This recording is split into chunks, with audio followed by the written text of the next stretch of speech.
माननीय सभापति महोदय, आपका बहुत बहुत आभार। आपने मुझे बोलने का अवसर दिया। मैं बहुत लिमिटेड सा बोलूँगा और विशेष रूप से जो व्यवहारिक कठिनाइयाँ जो आज नगर पालिकाओं के इनके सामने आ रही है उस पर फोकस करूँगा। माननीय सभापति महोदय, बढ़ते हुए शहरीकरण की वजह से और शहरों में जो फ्लोटिंग जो पॉपुलेशन आती है उसके दबाव की वजह से हमारी स्वायत्तशासी संस्थाओं के जो संसाधन है बहुत सीमित होते जा रहे हैं। नगर पालिकाओं में कई बार हालात ऐसे बनते हैं कि कमिश्नर की जगह जब इनके पास में कमिश्नर की पद रिक्त होता है तो उसके स्थान पे ये किसी यूडीसी को या किसी लिपिक को उसका चार्ज दे देते हैं। माननीय सभापति महोदय, मेरा इस मामले में विशेष रूप से आग्रह है आपसे, जैसा कि माननीय मुख्यमंत्री महोदय ने एक बजट घोषणा में डिस्ट्रिक्ट कमिश्नर का प्रावधान करने की घोषणा की थी 2024-25 में। सीएम के रिप्लाई में माननीय मुख्यमंत्री महोदय ने जिक्र किया था कि डिस्ट्रिक्ट कमिश्नर जो है बनाया जाए। डिस्ट्रिक्ट कमिश्नर की अवधारणा जो माननीय सभापति महोदय जो की गई थी उसका मात्र उद्देश्य यही था कि आज जब नगर पालिकाओं की नगर परिषदों की जो भी कुछ सारी एक्टिविटीज होती है उनका नोडल ऑफिसर जो है कलेक्टर होता है।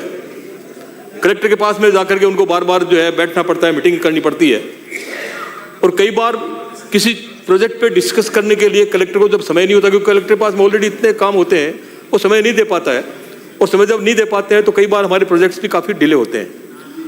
और इसी अवधारणा को जो है धरती उतारने के लिए माननीय सीएम साहब ने जो घोषणा की थी 2024-25 में, उसका औचित्य यही था कि जिस तरह से जिला परिषदों में सीओ की पोस्ट होती है, वैसे एक नोडल इंचार्ज जो है वो पूरी नगर पालिकाओं का, एक डिस्ट्रिक्ट की जो भी स्वायत्तशासी संस्थाएं हैं उन पर एक नोडल ऑफिसर होगा और वह डिस्ट्रिक्ट म्युनिसिपल कमिश्नर होगा, ताकि जो हमारी योजनाएं बनती है उस पर जो है तत्काल जो भी निर्णय हो। और चूंकि उस विभाग का वो आदमी है, उन सारी चीज़ों को वो बहुत ज़्यादा बेहतर रूप से समझता है। आज माननीय सभापति महोदय, नगर पालिकाओं में केवल ये एक भी संगति हो तब तो फिर भी बात चल जाए। आप समझ रहे हैं कि नगर पालिकाओं में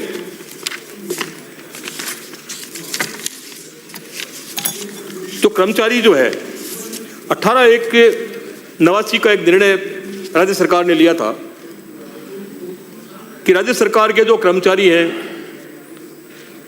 उनके महंगाई भत्ते संशोधन जो भी कुछ वो होंगे राज्य सरकार के, उसी के अनुरूप जो है स्वायत्तशासी संस्थाओं के कर्मचारियों को उसमें शामिल किया जाएगा। जो भी उसमें संशोधन होंगे उसमें उसको शामिल किया जाएगा। लेकिन आज स्थिति क्या हो रही है माननीय सभापति महोदय, सिर्फ पेंशनर्स को भुगतान जो है स्टेट ट्रेजरी से होता है, बाकी स्वायत्तशासी संस्थाओं की जो सैलरी का जो सारा सिस्टम है वो आज भी नगर पालिकाओं के अपने खुद के उसी से होता है। उससे कई बार स्थिति ऐसी बनती है कि जो कमजोर नगर पालिकाएं जो हैं उनमें कई बार उनका जो है वो सैलरी का भुगतान ही नहीं हुआ था। और सबसे बड़ी समस्या तब आती है माननीय सभापति महोदय, जब छोटे कर्मचारी खासतौर से जो सफाई कर्मचारी जो हैं वो पहले से इतने कमजोर हैं, इतने परेशान हैं, और उनके सामने जब ये स्थिति खड़ी होती है कि 2 महीने तक उनको सैलरी नहीं मिली, तब उनके सामने एक अलग विकट समस्या खड़ी हो जाती है। तो मेरा माननीय सभापति महोदय इस मामले में माननीय मंत्री महोदय से आग्रह रहेगा कि आप जो चुंगी पुनर्भरण का जो आप सिस्टम जो दे रहे हैं, ऑलरेडी पेंशन जो आप स्टेट फंड से दे रहे हैं, तो चुंगी पुनर्भरण को जो है नगर पालिकाओं को देने के बजाय, चूंकि आप वो सारा सैलरी में देने के लिए देते हैं, तो सारा सिस्टम जो है मैकेनाइज करके और स्टेट ट्रेजरी से ही जो है उनका यदि आप सैलरी का देंगे तो एक और तो उनको समय पर पूरी की पूरी सैलरी मिलेगी, नगर पालिका छोटी हो चाहे बड़ी हो, उनकी समस्या का बड़ा भारी समाधान हो जाएगा माननीय सभापति महोदय, और ये बहुत अत्यावश्यक भी है। और सभापति महोदय, स्वायत्तशासी संस्थाओं में जो कर्मचारी जो काम करते हैं उनकी एक बड़ी भारी डिमांड थी, खासतौर से जो आरजीएचएस वाली जो स्कीम है उसके माध्यम से कि स्टेट के कर्मचारी जो लाभ लेते हैं उनको पिछली बार आपने उनका जो 30,000 जो था आउटडोर पेशेंट्स के लिए उसको बढ़ा करके आपने 50 कर दिया था। जब आपने 1/18 को जब आपने ये घोषणा की थी आपका ये प्रोविजन था कि 18/1/89 को जब ये 7 प्रोविजन कर दिया था कि वे स्टेट के सारे रूल्स रेगुलेशंस को हम जो है नगर पालिकाओं में फॉलो करेंगे, और आपने जो है यहाँ स्टेट कर्मचारियों की जो आउटडोर पेशेंट्स की जो है जो 30,000 से बढ़ा के 50,000 कर दिया, तो इनका करने में क्या दिक्कत है? इसमें सबसे बड़ी समस्या जो है माननीय सभापति महोदय तब आती है, खासतौर से जो स्वायत्त शासित संस्थाएं जो है उनमें 80% जो कर्मचारी है वो सफाई कर्मचारी होते हैं, और सफाई कर्मचारियों की जो हाइजीन की जो स्थिति आप देख रहे हैं, इतने बीमार रहते हैं, झाड़ू लगाना, पूरी की पूरी डस्ट जो है उनके अंदर चली जाना, टीबी की बीमारियां होना। अधिकतर जो जब वो रिटायरमेंट होते हैं तो रिटायरमेंट के बाद में उनकी स्थिति कोई बहुत अच्छी नहीं रहती। तो जब आप स्टेट के सारी की सारी आपने प्रोविजन कर रखा है ऑलरेडी, तो स्टेट के जो आपके जो पेंशन आपका जो ये है मेडिकल कंसेशन नियम जो है वो इन स्वास्थ्य संस्थाओं में क्यों नहीं फॉलो कर रहे हैं? जब आप उनको पेंशन जो है वो स्टेट ट्रेजरी से दे रहे हैं, बाकी सारा कुछ कर रहे हैं, आपने जो 18/1/89 का जो नियम जो लागू किया था उसको भी आप फॉलो करने के लिए तैयार है, आपने स्वयं में भी नियम बनाए हैं, तो जो मेडिकल कंसेशन जो नियम जो है उसको भी यदि आप फॉलो करेंगे तो निश्चित रूप से जो खासतौर से सफाई कर्मचारी जो है उनको सारे परिलाभ मिलेंगे जो आपके राज्य कर्मचारी को मिलते हैं। और ये मानवीय संवेदना का विषय है माननीय सभापति महोदय, जिस तरह की हालात में आज हमारा सफाई कर्मचारी काम करता है, उसके रिटायरमेंट के बाद में उसकी जो स्थिति होती है उसको वही बखूबी जानता है। ये तो एक समस्या ही है। कोर्ट में खास तब हो जाती है जब नगर पालिकाओं में बड़ी संख्या में आपके सफाई कर्मचारियों के पद रिक्त हैं। सफाई कर्मचारियों की भर्ती के लिए विगत सरकार ने जो है पद सृजित के 24,700 के करीब जो है पदों का नोटिफिकेशन भी हुआ, लेकिन उस वक्त ये उसमें डाल दिया कि आप जो है वो अनुभव प्रमाण पत्र लाइए। अनुभव प्रमाण पत्र के नाम से माननीय सभापति महोदय जिस तरह की अराजकता फैली, सारी भर्तियां जो है खटाई में पड़ गई। और इसमें भी बड़ी समस्या ये है, हम सब जानते हैं कि सफाई कर्मचारी का जो परंपरागत रूप से जो इसमें काम करने वाले लोग हैं, उनके अलावा बाकी जो भी जिन भी समाजों के लोग आते हैं रोस्टर के हिसाब से, वो सिर्फ भर्ती होने के लिए आते हैं, सफाई का काम वो नहीं करते। सीवरेज का काम हो, नाले का काम हो, ड्रेनेज का काम हो, वो सिर्फ वहाँ करके अपनी एंट्री ले लेते हैं और उसके बाद में उनकी स्थिति बड़ी खराब हो जाती है, वो काम करते नहीं है। क्या हम सारी इन संवेदनाओं को, इनको सारी चीज़ों को भूल करके हम इस सदन से कोई ऐसा प्रस्ताव पास कर सकते हैं कि परंपरागत रूप से जो इस काम में लगे हुए हैं उन्हीं को प्राथमिकता दी जाएगी? यदि परंपरागत रूप से प्राथमिकता वाला क्लोज यदि आप ये डाल देते हैं, एडमिनिस्ट्रेटिव ऑर्डर भी यदि आप निकाल देते हैं कि जो भी लॉटरी होगी या जिस तरह का भी मैकेनिज्म आप बनाएंगे उनकी भर्ती करने के लिए, उसमें परंपरागत रूप से इस काम में जो लोग जो लगे हुए हैं उनको किसी अनुभव की जरूरत ही नहीं है। वो तो बचपन से वही काम कर रहे हैं, उसी काम को देख रहे हैं। सभापति महोदय, कई बार तो मन में एक पीड़ा होती है कि किसी दिन जब हमारे प्रधानमंत्री जी ने इनको घोषित कर दिया, वो क्या सफाई सैनिक,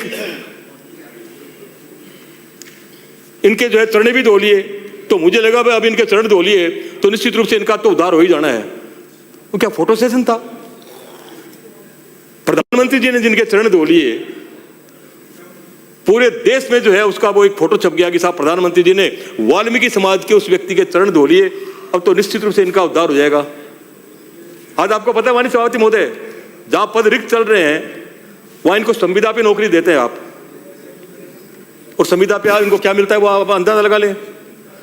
पूरी की पूरी सड़क पे उठने वाली डस्ट, नालियों में उतरना, सीवरेज में इनका बिना संसाधनों के सीवरेज में उतरना, उनकी मजबूरी है। भूख लगती है तो खाना खाने के लिए उनको सब तरह के काम करने पड़ते हैं। आज उनको संविदा कर्मचारी के रूप में हम उनको क्या दे रहे हैं? सारा का आपने वो कॉन्ट्रैक्ट बेसिस पे उनको लेने की जो प्रक्रिया शुरू की है, उसमें भी कटकटा करके माननीय सभापति महोदय उनको 6500-6600 रुपए मिलते हैं। क्यों नहीं हम कोई ऐसा मैकेनिज्म डेवलप करें, क्यों नहीं हम ऐसा कोई नियम बनाए कि परंपरागत रूप से जो इस काम में लगे हुए हैं उनको हम प्राथमिकता देंगे और इनको रेगुलर बेसिस पे लेंगे। रेगुलर बेसिस पे नहीं लेने, संविदा पे लेने का एक जो बड़ा नुकसान जो है माननीय सभापति महोदय और भी है, जो परमानेंट जो कर्मचारी होगा वो आपके अनुशासन में रहेगा और आपके बताए अनुसार काम करेगा। तो टेम्परेरी है, पहली बात तो उसका आना जाना भी वैसे ही है। आप सारे समझते हो कि भाई किस तरह का जो सारा हालात चल रहे हैं। तो मेरा आपसे बार बार ये आग्रह है, और सदन में बैठे हुए सभी माननीय जो सदस्य हैं वो इस बात से सहमत भी होंगे सबके मन में इस बात का दर्द भी है, पीड़ा भी है कि सफाई कर्मचारियों का जो रोजगार जो काम है वो परंपरागत रूप से इस काम में लगे हुए उनको मिलना चाहिए। लेकिन हम जो है पार्टी में कोई उधर बैठा हुआ है, कोई इधर बैठा हुआ है। ये संवेदनाएं सबके लिए है, ये समस्याएं सबकी है। एक कॉमन कंसेंसस बना करके सदन में एक प्रस्ताव आना चाहिए माननीय सभापति महोदय कि हम सब सहमत है इस बात के लिए कि परंपरागत रूप से जो इस काम में लगे हुए उनको हम जो है ये नौकरी का प्रावधान करेंगे। आज सभापति महोदय, शहरीकरण तो बढ़ गया। अब वो शहरीकरण के साथ साथ जिस तरह से डिमांड जो बढ़ रही है, किसी जमाने में जब मैं बचपन में मैं देखता था तो सीकर शहर में कोई 20-30 कोने होते थे जिनमें लालटेन जलती थी।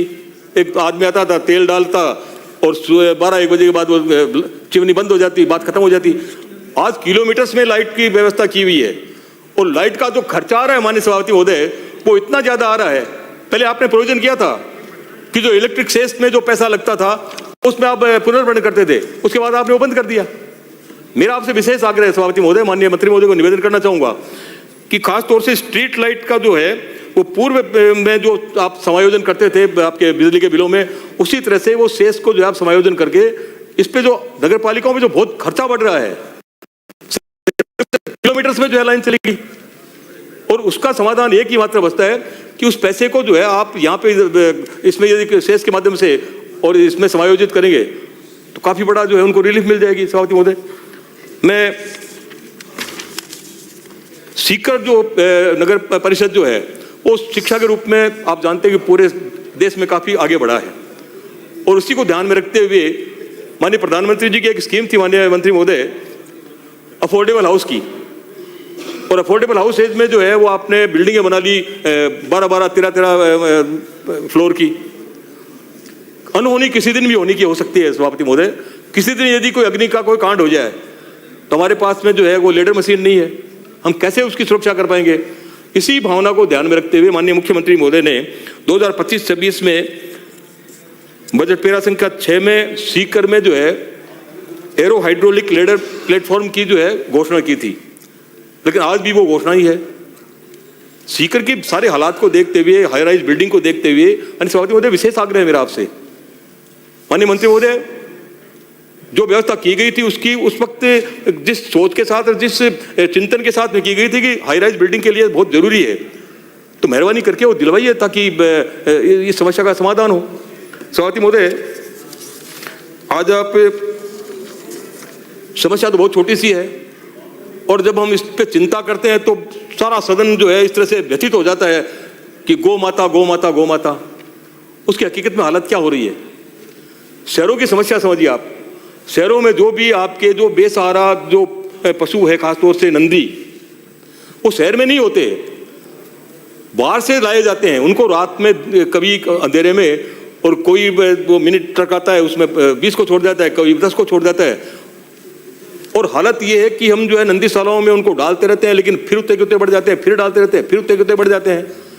पिछली सरकार में नंदीशालाओं का प्रावधान किया था और माननीय सभापति महोदय, प्रावधान सिर्फ शहरों में नहीं होना चाहिए, प्रावधान ये होना चाहिए ग्रामीण अंचल में भी, क्योंकि ग्रामीण अंचल में जब ये प्रावधान होगा तो जितने भी नंदी जो हो वो शहर में छोड़ के चले जाते हैं वो गाँव में रहेंगे।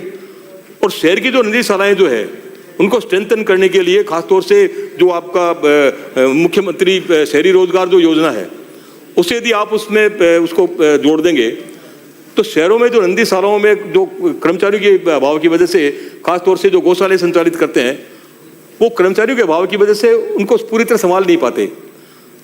यदि विभाग ये व्यवस्था कर दे कि जो शहरी मुख्यमंत्री शहरी रोजगार जो योजना है उसके माध्यम से उन कर्मचारियों को उन नंदीशालाओं में वो डेली बेसिस पे यदि लगा देता है तो उनका खर्चा बच जाएगा और उनको कोई दिक्कत भी नहीं होगी। लेकिन माननीय सभापति महोदय, मैं निवेदन करूँ आपसे कि मुख्यमंत्री शहरी रोजगार गारंटी योजना जो है आपकी 4-4, 5-5 महीने से उनका पेमेंट नहीं हो रहा है। ये एक अलग बड़ी समस्या है। तो 4-4, 5-5 महीने से उस बहुत कम कीमत वाले उस कर्मचारी की यदि हम जो है सैलरी नहीं उसका भुगतान नहीं करेंगे तो कैसे वो अपना परिवार चलाएगा? तो ये भी बड़ी चिंता का विषय है माननीय सभापति महोदय। और सभापति महोदय, मैं कुछ विशेष तो आपसे निवेदन करूं कि खासतौर से शहरों में जो ट्रैफिक जाम की जो स्थिति है वो भी आपको पता है कि क्या स्थिति है ट्रैफिक जाम की। अब एक नई समस्या और खड़ी होगी माननीय सभापति महोदय, सौंदर्यीकरण के नाम पे कुछ रोड्स को आपने चिन्हित कर दिया, और खासतौर से जैसे सीकर की मैं आपसे निवेदन करूं, बसंत बिहारी की स्कीम है, नगर परिषद की स्कीम थी, उसको बने कम से कम जो है 30 साल से ऊपर हो गए। अब सौंदर्यीकरण के नाम पे आपने जो है अचानक एक स्कीम लॉन्च कर दी कि साहब सड़कें चौड़ी की जाएगी, 50 फीट की जाएगी, 30 फीट की जाएगी, 40 फीट की जाएगी। ये समाधान है? माननीय सभापति महोदय, होना तो ये चाहिए कि जो भी आपको लगे कि भाई शहर में यदि आबादी विस्तार हो रहा है, तो इसे अभी पूर्व मंत्री धारीवाल जी ने भी कहा था कि वर्टिकल आपको जाना पड़ेगा और शहर से बाहर जाना पड़ेगा। नगर परिषद सीकर ने एक कॉलोनी के लिए और प्रस्ताव भी दिया और कॉलोनी कम से कम अप्रूव भी हो गई थी, लेकिन आज भी पता नहीं किन कारणों से आपको डीएलबी में अटकी हुई है। उसको क्लियर करना चाहिए ताकि शहरों का विकास हो, और खासतौर से इस तरह से जो तोड़फोड़ जो की जा रही है सभापति महोदय, ये बड़ा चिंता का विषय है। विराज, 1 मिनट और लूंगा सभापति महोदय। आज आप समझ रहे हैं कि जिस तरह से कोरोना में पूरा देश इस बात को महसूस कर रहा था कि ऑक्सीजन की क्या कीमत होती है, ऑक्सीजन के अभाव में किस तरह से लोग मारे फिर रहे थे। मेहरबानी करके जहां भी आपको कोई शिवायचक लैंड मिले या जहां भी शहरों के पास में कोई जमीन हो या फॉरेस्ट की कोई लैंड हो, जयपुर की तर्ज पर वहां पे आप जो है सेंट्रल पार्क का जो है विजन आप डेवलप करिए, क्योंकि जब तक आप ये इस तरह का विजन डेवलप नहीं करेंगे तो शहरों में जो परेशानी बढ़ रही है, ये आने वाले वक्त में माननीय सभापति महोदय एक बहुत बड़ी चिंता का विषय बन जाएगा। प्रदूषण की भी हालत जो है आपको सबको पता है ही है। अभी माननीय पूर्व वक्ता ने कहा कि केवल हमने जो है स्कीम का नाम चेंज किया, अन्नपूर्णा का हमने इंदिरा कर दिया और इन्होंने इंदिरा का वापिस अन्नपूर्णा कर दिया। आपको पता है सभापति महोदय कि वहां खाना कौन खाता है? वहां वो गरीब खाना खाता है जो असहाय है, जिसकी स्थिति नहीं है पैसा खर्च करने की। आपने उसकी जो है संख्या कम कर दी, उसकी संख्या 100 कर दी। यदि 200 आदमी वहां एक टाइम पे अगर यदि खाना खा लेते तो सरकार के खजाने में घाटा पड़ रह गया। तो इन्हीं सब बातों के माननीय सभापति महोदय मैं आपसे निवेदन करना चाहूंगा कि माननीय मंत्री महोदय स्वयं काफी संवेदनशील है, सभापति महोदय चीजों पे ध्यान देकर के सभापति महोदय बहुत बहुत धन्यवाद। माननीय सभापति महोदय 17 हो गए।